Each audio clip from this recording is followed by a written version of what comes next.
Salam əziz bağbanlar, səhifəmizin dəyərli üzvləri, hər birinizi salamlayıram Tovuz rayonundan. Əriy budamasını göstərəcəm sizə. İlk növbədə əriyin səhv budanması nədir? Səhv budanma, ağacın çox açılması.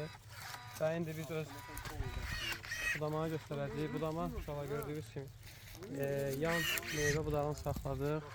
Və boşa 2 lider var. Liderdən bir dənə seçim edə bilərik. Gördüyünüz kimi seçimin birini atdı buna. Yan budaq olmama şərtində də əyib yamucun vurdu. Burada lider seçimi oldu artıq. Buradan görürsünüz artıq buradakı çox vəzədəli budaqları götürürük.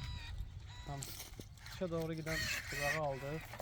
Gəldik bura. Ağac çox içəri açılır. Ona görə alıb yenə ucu vurması elədik. Bu bizim oldu ikinci liderimiz.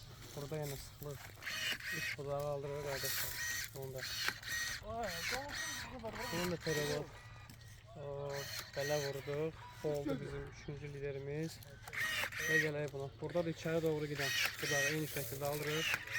Və gəldik. Bunu da götürür. Bir dənə ucun vurduq. Pis yox. Və bunu meyvə budağı deyil deyə götürürük. Eyni şəkildə burada da üç budağı aradan aldıq. Burada göstər ağac çox çöl atdı. Buna görə məcburiyyət qarşısında ağacı biraz çay yığmaq məcburiyyətindəyik və gəldik. Buradan da meyvə gözlü çölə.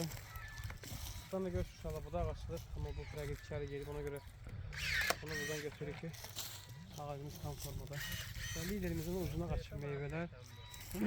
Göreceksiniz. Bunun forması var burada.